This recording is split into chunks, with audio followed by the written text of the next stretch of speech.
حاضرین اور ناظرین، السلام علیکم ورحمۃ اللہ وبرکاتہ۔ الحمدللہ رب العالمین والصلاۃ والسلام علی رسول کریم وعلی آلہ وصحبہ اجمعین، اما بعد۔ اعوذ باللہ من الشیطان الرجیم، بسم اللہ الرحمن الرحیم۔ روحانی مرکز میں تراویح کا سلسلہ چل رہا ہے، الحمدللہ آج اس کا 19واں دن ہے۔ آج یہاں حافظ صاحب نے کلام پاک کی 19 صورتیں تلاوت فرمائی ہیں، جو 76 نمبر صورت سے لے کے 94 نمبر صورت تک ہیں۔ ان کا خلاصہ میں آپ کے سامنے پیش کرتا ہوں۔ اس میں سب سے پہلے انہوں نے سورہ دہر پڑھی ہے، جو 76ویں صورت ہے۔ یہ مدنی صورت ہے، اس میں 31 آیات ہیں اور 2 رکوع ہیں۔ اس میں سب سے پہلی آیت میں اللہ رب العزت نے فرمایا کہ انسان پر ایک وقت ایسا بھی گزرتا ہے جب وہ کوئی قابل ذکر چیز بھی نہ تھا، مطلب منی کا ایک قطرہ، جس کا نام بھی لیتے ہیں، شرم آتی ہے کہ اس کا ذکر بھی نہیں کرتے لوگ۔ 3 نمبر آیت میں انسان کو اللہ نے رائے حق دکھا کر اختیار دے دیا، چاہے وہ شکر ادا کرے یا ناشکری کرے۔ 5 نمبر آیت میں جنتی لوگ کافور کی خوشبو اور لذت والے پیالوں کے مشروب پیئیں گے جنت میں۔ 7 اور 8 نمبر آیت میں نظر پوری کرنے والے، مطلب اللہ سے جو عہد کیا اسے پورا کرنے والے، قیامت سے ڈرنے والے، احسان کا بدلہ چاہنے کی بجائے اللہ کی رضامندی اور محبت کے لیے مسکین، یتیم اور قیدیوں کو کھانا کھلانے والے برائی سے بچا لیے جائیں گے۔ اس کے بعد 23 نمبر آیت میں قرآن اللہ نے حسب ضرورت تھوڑا تھوڑا نازل فرمایا، مطلب زندگی گزرتی رہی، جس طرح سے زندگی میں جو جو چیزیں آتی رہیں اس کے حساب سے اللہ رب العزت وہی کے ذریعے کلام پاک اتارتے رہے۔ 30 نمبر آیت میں ہم اللہ کی مرضی کے بغیر کچھ چاہ بھی نہیں سکتے، اچھا ہے برا چاہنا بھی اللہ کے مرضی کے ساتھ ہی ہے، مطلب ہماری چاہت کے ساتھ ساتھ اللہ کی جب مرضی ہوگی تبھی ہم کچھ چاہ سکتے ہیں۔ اس کے بعد سورہ مرسلات شروع ہوتی ہے، یہ 77ویں صورت ہے، یہ مکی صورت ہے، اس میں 50 آیات ہیں، 2 رکوع ہیں۔ اس میں 8 اور 10 نمبر آیت میں اللہ رب العزت نے فرمایا قیامت کے دن ستاروں کو بے نور کر کے آسمان کو توڑ پھوڑ دیا جائے گا اور پہاڑ ٹکڑے ٹکڑے کر کے اڑا دیے جائیں گے۔ 32 اور 33 نمبر آیت میں دوزخ کے شعلے محل جیسے بڑے اور اونچی چنگاریوں والے ہوں گے۔ اس سے پہلے 11 نمبر آیت میں قیامت کے دن رسولوں کو گواہی کے لیے بلایا جائے گا کہ امت تک دعوت پہنچائی تھی یا نہیں پہنچائی تھی۔ 25 اور 26 نمبر آیت میں اللہ نے زمین کو زندہ اور مردوں کے لیے سمیٹنے والا کہا ہے، مطلب زندوں کو اپنے اوپر سمیٹے رہتی ہے اور مردوں کو اپنے اندر، مطلب چاہے وہ دفن کیے گئے ہوں چاہے جلا کے سمندروں میں پھینک دیے گئے ہوں، انہیں اپنے اندر سمائے رکھتی ہے۔ اس کے بعد 32 اور 33 نمبر آیت میں دوزخ کے شعلے محل جیسے بڑے اور اونچے، مطلب گرم چنگاریاں جیسے زرد اونٹوں کی طرح سے بڑی اور چمک والی چنگاریوں کی طرح سے ہوں گے۔ 46 اور 50 نمبر آیت میں قیامت کو جھٹلانے والے، نماز نہ پڑھنے کی وجہ سے لوگوں کو سخت ہلاکت اور تباہی ملے گی، کیونکہ وہ ایمان نہیں رکھتے، مطلب ایمان میں صحیح طرح نہ ہونے کی وجہ سے وہ قیامت کو بھی جھٹلاتے ہیں اور نماز بھی پڑھتے ہیں۔ اس کے بعد سورہ نبا شروع ہوتی ہے، 78ویں صورت ہے، یہ مکی صورت ہے، اس میں 40 آیات ہیں اور 2 رکوع ہیں۔ اس میں اللہ رب العزت نے 9 سے 11 نمبر آیت میں اللہ نے نیند کو آرام کا سبب، رات کو پردہ یعنی اندھیرا، جس سے کہ لوگ آرام کر سکیں، اور دن کو روشن کہ اس وقت میں لوگ اپنے کاروبار کر سکیں، اس طرح سے بنایا ہے۔ 21 نمبر آیت میں دوزخیوں کی گھات میں ہے اور انتظار میں ہے کہ یہ سب میرے اندر آئے اور میں انہیں جلاؤں اور پھونک دوں۔ 29 نمبر آیت میں ہر چیز جو واقع ہونے والی ہے اللہ نے لکھ رکھا ہے، اللہ نے ہمیں سب کو بنا کر یہ دیکھ لیا تھا ہم کیا کریں گے، اس سب کو لکھ رکھا ہے، جو ہونے والا ہے سب اللہ کو پتا ہے۔ 30 نمبر آیت میں دوزخ میں وقت بیتنے کے ساتھ ساتھ عذاب بھی بڑھتا جائے گا۔ 35 نمبر آیت میں اہل جنت میں جھوٹ اور بےہودہ باتوں سے پاک کر دیے جائیں گے۔ اس کے بعد سورہ نازعات شروع ہوتی ہے، یہ 79ویں صورت ہے، قرآن میں مکی صورت ہے، 46 آیات ہے، 2 رکوع ہیں۔ اس میں اللہ رب العزت نے 6 نمبر آیت میں فرمایا ہے کہ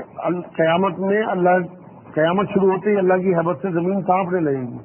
37 سے 39 نمبر آیت میں دنیا میں سرکشی کرنے والے، چاہے صرف دنیا کو ہی ترجیح دینے والوں کا ٹھکانہ جہنم ہے۔ 40 نمبر آیت میں قیامت میں اللہ کے سامنے کھڑے ہونے سے ڈرنے والوں اور نفس کی خواہشات سے رکنے والوں کو جنتیں ملیں گی جہاں انہیں بہاریں ہی بہاریں ہوں گی۔ 46 نمبر آیت میں قیامت میں لوگوں کو دنیاوی زندگی ایک رات یا ایک صبح سے زیادہ نہیں محسوس ہوگی، اتنا طویل دن ہوگا، اور یہاں کی زندگی ہمیں اس کے مقابلے صرف ایک رات ایک صبح جیسی لگے گی۔ سورہ ابسہ شروع ہوتی ہے، 80 نمبر صورت ہے، یہ مکی صورت ہے، اس میں 42 آیات ہیں اور 1 رکوع ہے. یہاں سے 1 رکوع والی صورتیں شروع ہوتی ہے کلام پاک کی 312. یہ صورت ایک نابینا صحابی کے حق میں اللہ نے اتاری تھی. 2 سے 3 نمبر آیت میں دین کے معاملوں میں کسی کی بھی طرف سے بے توجہ نہیں برتنی، چاہے وہ پڑھا لکھا ہو، چاہے وہ امیر ہو، چاہے وہ غریب ہو، چاہے وہ جاہل ہو. 13-14 نمبر آیت میں اصل قرآن لوح محفوظ پر ہے اور یہ صحیح سے بلند اور پاک صاف ہے، مطلب اللہ کی نظر میں یہ پاک صاف صحیح سے ہیں جو اللہ نے محفوظ کر رکھے ہیں. 25-26 نمبر آیت میں اللہ نے ہماری آسانیوں کے لیے زمین کو پھاڑ دیا، مطلب ندی نالے جھیل جھرنے وغیرہ پانی اسٹور کرنے کے لیے بنا دیے اللہ نے زمین کو پھاڑ کر. 38 سے 42 نمبر آیت میں قیامت میں مومنینوں کے چہرے روشن ہنستے ہوئے حشاش بشاش ہوں گے. اس کے بعد سورۃ تکویر شروع ہوتی ہے، 81 نمبر سورت ہے، اس میں 29 آیات ہے اور 1 رکوع ہے. 1 سے 2 نمبر آیت میں قیامت میں سورج لپیٹا ستاروں کو بے نور کر دیا جائے گا، مطلب یہاں جن چیزوں کو لوگ پوچھتے ہیں وہاں انہیں ختم کر کے ان کی حقیقت بتائی جائے گی. 7 نمبر آیت میں قیامت میں جانیں ملا دی جائیں گی جانوں سے، یعنی یہود سے، عیسائی سے، یا جانے جسموں سے، مطلب اس کا کوئی بھی مطلب نکالا جا سکتا ہے. 8 سے 9 نمبر آیت میں زندہ گاڑی ہوئی لڑکی سے سوال ہوگا کہ کس گناہ میں گاڑی گئی، آج اس ٹائم کی گاڑی گئی لڑکی ہو یا آج ابورشن کر کے ختم کر دی گئی پیٹ میں لڑکی ہوں، ان سب کے ماں باپ سے پوچھا جائے گا کہ کس وجہ سے تم نے اتنے بڑے گناہ مول لیے. 25 نمبر آیت میں قرآن شیطان مردود کا کلام نہیں ہے کہ وہ حضور اکرم صلی اللہ علیہ وسلم کو بہکا کر کچھ بھی کہلوا دے گا معاذ اللہ. 29 نمبر آیت میں صرف ہمارے چاہنے سے کچھ نہیں ہوتا بلکہ اللہ کی مرضی شامل حال ہونے سے ہی سب کچھ ہوتا ہے. سورہ انفطار شروع ہوتی ہے، 82ویں صورت ہے، مکی صورت ہے، 29 آیات ہے، 1 رکوع ہے. 5 نمبر آیت میں ہر شخص کو دکھایا جائے گا کہ کیا آگے رکھا اور کیا پیچھے چھوڑا، مطلب تم نے دنیا میں کی زندگی میں دین کو آگے رکھا ہے یا دنیا کو آگے رکھا اپنے معاملوں میں. 9 نمبر آیت میں لوگ جزا اور سزا کے دن کا انکار کرتے ہیں، مطلب گناہگار ہوتے ہوئے بھی بے فکری سے رہنا کہ وہ تو غفور الرحیم ہے، ہمیں معاف کر دے گا، جزا اور سزا کا انکار ہی ہے. 19 نمبر آیت میں سانس چلنے تک ہمیں اختیار ہے، مطلب کوئی جان کو کسی دوسرے کے اوپر کوئی اختیار نہیں ہوگا، کوئی مختار نہیں ہوگا کسی دوسرے کا، وہاں پہ سب اختیار سلب کر لی جائیں گے، پھر حساب کتاب ہوگا. اس کے بعد سورہ مطففین شروع ہوتی ہے، یہ 83ویں صورت ہے، مکی صورت ہے، 36 آیات ہے اور 1 رکوع ہے. 1 سے 4 نمبر آیت میں ناپ تول میں کمی کرنے والوں کے لیے بڑی خرابی ہے، یہ لوگ جب لیتے ہیں تو پورا ناپ کے لیتے ہیں اور جب دوسروں کو دیتے ہیں تو کم دیتے ہیں، مطلب ایسی حقیق چیز کے لیے ایمان خراب کر رہے ہیں جس ہی ختم ہو جائے گی. یہ لوگ آخرت کے انکاری ہیں کیونکہ انہیں آخرت پہ یقین نہیں ہوتا، اس لیے حرکتیں کرتے ہیں. 7 سے 9 نمبر آیت میں بدکاروں کا نامہ اعمال سجین میں ہے اور وہاں ان کے اعمال ایک کتاب میں درج ہیں. سجین زمین کے نچلے درجے میں ایک ایسا قید خانہ ہے جہاں بد روحوں کو رکھا جاتا ہے، جو گناہگار لوگ ہوتے ہیں ان کی روحوں کو. 18 سے 21 نمبر آیت میں نیکوکاروں کے نامہ اعمال علیین میں ہیں اور وہاں بھی ان کے اعمال ایک کتاب میں درج ہیں، مطلب یہ آسمانوں میں کہیں کوئی نیک لوگوں کی جگہ روحیں رکھنے کی جگہ ہے. یہ ایسا ہے جیسے بادشاہ سے ملنے سے پہلے مہمان خانے میں رکھا جاتا ہے تو اللہ رب العزت سے ملاقات سے پہلے نیک روحوں کو قیامت سے پہلے علیین میں رکھا جاتا ہے.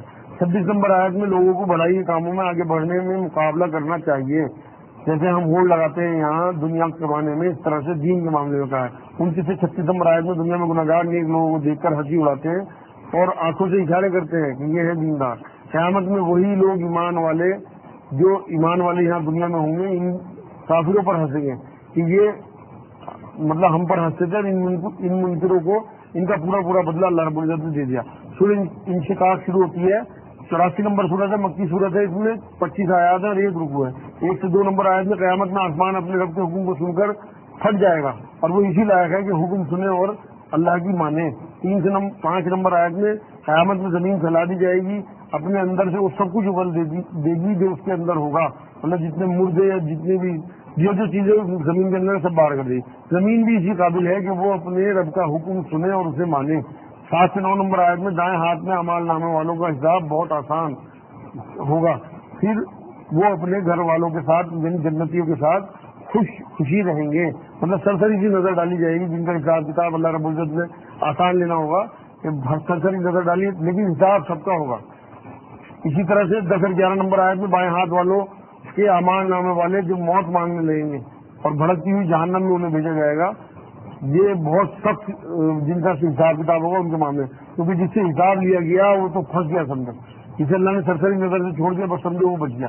13 نمبر آیت میں بائیں ہاتھ والوں کو دنیا میں اپنے گھر والوں میں جو خوش رہتے تھے، حرام کھا کھلا کر خوشیاں مناتے تھے، ان لوگوں کا ذکر ہے کہ وہ وہاں کیسے عذاب بھگتیں گے۔ 23 نمبر آیت میں اللہ جانتا ہے کہ کافر اپنے دلوں میں کیا کیا رکھتے ہیں، کیسی جلن، حسد، تکبر یا تعصب رکھتے ہیں ایمان والوں سے۔ سورہ بروج شروع ہوتی ہے، 85 صورت ہے، مکی صورت ہے، 22 آیات ہے، ایک رکوع ہے۔ 10 نمبر آیت میں مسلمان عورتوں اور مردوں کو ستانے والے معاف نہ کیے جائیں گے، اور اگر وہ بنا معاف کیے کرائے اپنے آپ کو چلے گئے دنیا سے تو وہاں جہنم میں بھیجا جائے گا، انہیں جہنم میں جلایا جائے گا، چاہے وہ ظالم مسلمان ہو چاہے غیر مسلم ہو۔ جو لوگ معصوم مسلمانوں کو ستاتے ہیں چاہے وہ کسی بھی قوم سے ہوں، جیسے بہت سارے لوگ ایسے ظالم ہیں جو اپنی معصوم عورتوں کو ستاتے ہیں، وہاں اللہ کے یہاں عذاب بھگتنا ہوگا اگر وہ بنا اپنی عورتوں سے معاف کرائے دنیا سے چلے گئے۔ 17 سے 19 نمبر آیت میں فرعون اور سمود کے لشکروں کی تباہی کی خبر کے بعد بھی قیامت کو جھٹلانے والے کافر ہیں۔ سورہ تاریخ شروع ہوتی ہے، 86 نمبر سورت مکی صورت ہے، 17 آیات ہے، ایک رکوع ہے۔ 4 نمبر آیت میں ہر انسان کی نگہبانی کے لیے اللہ نے محافظ فرشتے مقرر کر رکھے ہیں، ایسا کوئی نہیں ہے جس کے ساتھ فرشتے نہ ہوں۔ کئی بار ہم دیکھتے ہیں کہ ہم کسی بس سے بچ گئے، ٹرک سے بچ گئے، وہ وہی فرشتے ہیں جو ہمیں ایک دم کھینچ لیتے ہیں، اچانک ہمیں پتہ بھی نہیں ہوتا، یہ اللہ کی طرف سے حفاظت کرنے والے فرشتے ہمارے ساتھ سب کے ساتھ ہیں۔ 7 نمبر آیت میں جس میں نطفہ بننے والی جگہ جو پیٹ کی ہڈی اور پسلیوں کے بیچ ہے، پسلیوں کے نیچے ہے، اس کا ذکر کیا گیا ہے۔ یہ اب میڈیکل سائنس سے بھی ثابت ہے کہ جو نطفہ بننے کی جگہ ہے وہ مرد کے جسم میں یہی ہوتی ہے۔ 13 نمبر آیت میں قرآن دو ٹوک فیصلہ کرنے والی کتاب بتائی گئی ہے، مطلب آخرت اور حق اور باطل کا فیصلہ کرنے والے۔ 87 نمبر سورت شروع ہوتی ہے، سورہ اعلیٰ ہے، سورت یہ مکی صورت ہے، اس میں 19 آیات ہیں، ایک رکوع ہے۔ اللہ کے رسول صلی اللہ علیہ وسلم عیدین کی نماز میں سے پہلی رکعت میں پڑھا کرتے تھے اس سورت کو۔ 1 نمبر آیت میں اللہ کے نام کی پاکی بیان کرنے کا حکم ہے۔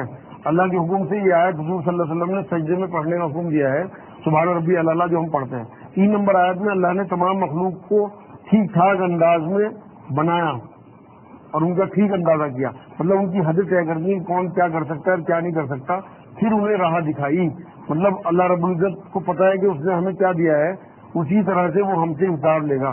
اب قیامت میں دیکھا جائے گا کہ کوئی کیا کر سکتا تھا اور اس میں کتنی نیکی کر سکتا تھا نیکی، اور کہاں تک بدی سے بچ سکتا تھا نہیں بچا، اس چیز کا حساب قیامت میں لیا جائے گا۔ 13 نمبر آیت میں دوزخ میں لوگ نہ صحیح طرح سے زندہ ہوں گے نہ صحیح طرح سے مریں گے، مطلب نہ کسی حالت میں ہوں گے، نہ انہیں موت آئے گی نہ وہ زندگی کہلائے گی۔ 18 سے 19 نمبر آیت میں ان سب باتوں کا ذکر پہلی کتابوں میں حضرت ابراہیم علیہ السلام اور موسیٰ علیہ السلام کے صحیفوں میں مل جائے گا، مطلب قرآن کی جو باتیں آپ کے سامنے پیش کی جا رہی ہیں ان کا ذکر پہلی کتابوں میں بھی اللہ نے اتارا ہے۔ اس کے بعد سورہ غاشیہ شروع ہوتی ہے، یہ 88ویں صورت ہے، مکی صورت ہے، 26 آیات ہیں اور ایک رکوع ہے۔ اکثر حضور اکرم صلی اللہ علیہ وسلم عیدین کی اور جمعے کی دوسری رکعت میں اس سورت کو پڑھتے تھے۔ 5 یا 6 نمبر آیت میں اس میں فرمایا اللہ نے کہ اہل دوزخ کو کی غذا جو ہوگی وہ کھولتا ہوا پانی اور کانٹے دار درخت ہوں گے، ان سے نہ ان کی بھوک مٹے گی نہ پیاس۔ 16 نمبر آیت میں جنت میں ہر جگہ مخملی قالین بچھے ہوئے ہوں گے، پھیلے ہوئے ہوں گے، لوگ جہاں چاہیں بیٹھ جائیں گے۔ 17 نمبر آیت میں اونٹ کے بنانے میں بھی اللہ کی شان یا نشانیاں ہیں، مطلب کئی کئی ہفتے اونٹ بنا کھائے یہ چلتا رہتا ہے، یا ریت پہ اس کے پیر نہیں دھستے، ریت پہ اس طرح سے چلنا آسان نہیں ہوتا اور کانٹے کھانے کے بھی زندہ رہ سکتا ہے، اسے صحرا کا جہاز کہا جاتا ہے اونٹ کو، اس میں بھی اللہ کی نشانی ہے۔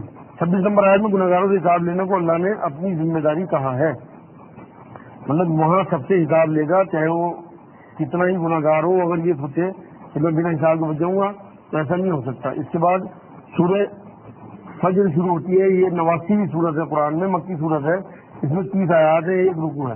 اس میں 14 نمبر آیت میں اللہ رب العزت نے فرمایا کہ اللہ ہم سب پر نگراں ہیں، مطلب ہم کیا کر رہے ہیں اللہ سب کچھ دیکھ رہے ہیں، ہماری سوچ، ہمارے وسوسے، ہمارے خیالات، ہمارے ایکشن سب اللہ کو پتا ہے ہم کیا کر رہے ہیں۔ 15 نمبر آیت میں عزت و نعمت ملنے پر لوگ کہتے ہیں کہ میرے رب نے مجھے عزت دار بنایا، جبکہ رب کی طرف سے وہ آزمائش ہوتی ہے، مطلب یہ آزمائش کیسے استعمال کیا جو میں نے تمہیں نعمتیں دی، پیسہ یا طاقت یا جو بھی نعمت اللہ کی طرف سے ملے یہ دیکھے گا اللہ پاک کہ اس کا کیسے استعمال، یہی آزمائش ہے۔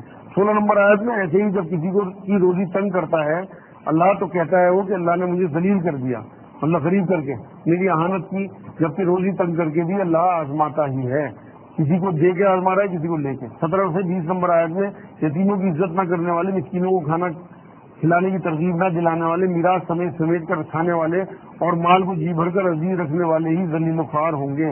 مطلب جن کا معیار دنیا ہوگی صرف، آخرت کی انہیں کوئی پرواہ نہیں ہے، ان کا یہ ذکر کیا گیا ہے. 27 سے 30 نمبر آیت میں اللہ اطمینان والے نفسوں یعنی نیک نفسوں سے فرمائے گا کہ میرے خاص بندوں میں شامل ہو کر جنت میں داخل ہو جا اور اپنے رب کی طرف سے اس طرح چل کہ تو اس سے راضی اور وہ تجھ سے راضی. ہم یہ سوچیں کہ اللہ تو ہم سے راضی ہے، ہمیں ایسی شکل میں پیدا کیا جس میں اپنے لاڈلے نبی کو بھیجا. ہم بھی اللہ سے راضی ہے نہیں ہے، ہم بھی اس کے احکام پورے بجا لاتے ہیں نہیں. اس کے بعد سورہ بلد شروع ہوتی ہے، 90 نمبر سورت ہے، مکی سورت ہے، 20 آیات ہے، 1 رکوع ہے. اس میں اللہ رب العزت نے 4 نمبر آیات میں فرمایا انسان کو اللہ نے محنت اور مشقت کے لیے پیدا فرمایا، چاہے امیر ہو یا غریب ہو، یہاں محنت کے لیے بھیجا گیا ہے. آرام تو جنت کے میں ملے گا لوگوں کو. 10 نمبر آیت میں اللہ نے انسان کو 2 راستے دکھائے. 2 راستے خیر و شر کے بھی ہو سکتے ہیں، اور نوآلود بچے جو ہوتے ہیں، جو پیدا ہوئے بچے، ان کی ماں کی چھاتی بھی 2 راستے ہو سکتے ہیں کہ اللہ رب العزت کس طرح سے اس بچے کو انسانیت کی طرف دکھا دیتا ہے اور وہ پہچان لیتا ہے اپنے رزق کو. اس کے بعد سورہ شمس شروع ہوتی ہے، یہ 91 نمبر سورت ہے، مکی سورت ہے. اس میں 15 آیات ہیں اور 1 رکوع ہے.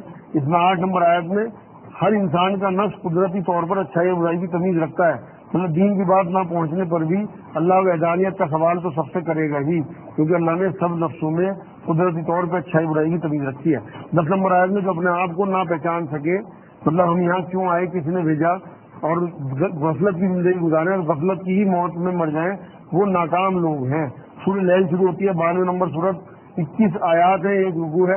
5 سے 7 نمبر آیات میں اللہ کی راہ میں دینے والا متقی جو حق بات کی تصدیق کرے، مطلب چاہے اپنا مخالف ہی کیوں نہ ہو، اگر اس کے حق میں فیصلہ ہو رہا ہے تو اس کی تصدیق کرتا ہے، اس کو اللہ آسانی والا اور معافی مانگنے والا بنا دیتا ہے. مطلب اس کے دلوں میں نرمی پیدا کر دیتا ہے اللہ، کہ وہ معاف بھی کرتا ہے لوگوں کو اور لوگوں سے معافی مانگتا ہے. 12 نمبر آیت میں بے شک راہ سجا دینا اللہ نے خود اپنے ذمے لیا ہے. مطلب انبیاء بھیجے، کتابیں بھیجی، ان کے ذریعے جو بھی لوگ بھٹکے ان کو راہ سجانا اللہ نے اپنے ذمے لیا ہے. سورہ زحل شروع ہوتی ہے، 93 نمبر سورت ہے، مکی سورت ہے، 11 آیات ہے، 1 رکوع ہے. 4 نمبر آیت میں حضور صلی اللہ علیہ وسلم کو تسلی دی گئی کہ انجام موجودہ حالات سے بہتر ہوگا. مطلب ہر آنے والی گھڑی حضور اکرم صلی اللہ علیہ وسلم کی پہلی گھڑی سے بہتر ہوتی ہے، اور یہ قیامت تک کیا بعد تک یہ معاملہ رہے گا حضور اکرم صلی اللہ علیہ وسلم کے ساتھ. 9 سے 11 نمبر آیت میں یتیموں کو سختی نہ کرنے اور یتیموں کے ساتھ سختی نہ کرنے، سائل کو نہ جھڑکنے اور اللہ کی نعمتوں کا بیان کرتے رہنے کا حکم ہے. مطلب سائل سے جھڑکی سے مطلب یہ ہے کہ اگر کوئی چاہے تو مال کا سوال کرے آپ سے تب بھی اسے نہ جھڑکے، اور چاہے دین کا سوال کرے، کیسا بھی سوال آپ سے پوچھے تو آپ اسے طریقے سے اگر آپ کو معلوم ہے تو جواب دیں. 94 نمبر سورت شروع ہوتی ہے، یہ الانشراح ہے، یہ مکی سورت ہے، اس میں 8 آیات ہے، 1 رکوع ہے. 1 سے 2 نمبر آیت میں اللہ نے حضور صلی اللہ علیہ وسلم کا سینہ کھولا، مطلب حق کی پہچان دی انہیں اور ان سے بوجھ اتار دیے. نبوت میں کتاب دے کر انہیں تمام پچھلے جو بوجھ ان کے اوپر تھے، کہ ان کی بے چینی رہتی تھی کہ کس طرح سے آگے بڑھوں، وہ سب اللہ رب العزت نے وحی کے ذریعے ان سے اتار دی. 4 نمبر آیت میں اللہ نے حضور صلی اللہ علیہ وسلم کے ذکر یعنی ان کے نام کو بلند فرمایا. مطلب کلمہ، اذان، نماز، درود وغیرہ میں سب جگہ اپنے نام کے ساتھ اللہ رب کے رسول صلی اللہ علیہ وسلم کا نام اللہ نے جاری کرا دیا. اللہ ان چیزوں کے ذریعے اور فرشتوں اور انسانوں اور جنوں تک میں کثرت سے نام لیا جاتا ہے حضور صلی اللہ علیہ وسلم کا. 5 سے 6 نمبر آیت میں اللہ نے ہر مشکل کے ساتھ آسانی رکھی ہے، مطلب کوئی ایسی رات نہیں جس کی صبح نہ ہو. وما علینا الا البلاغ. السلام علیکم ورحمۃ اللہ وبرکاتہ.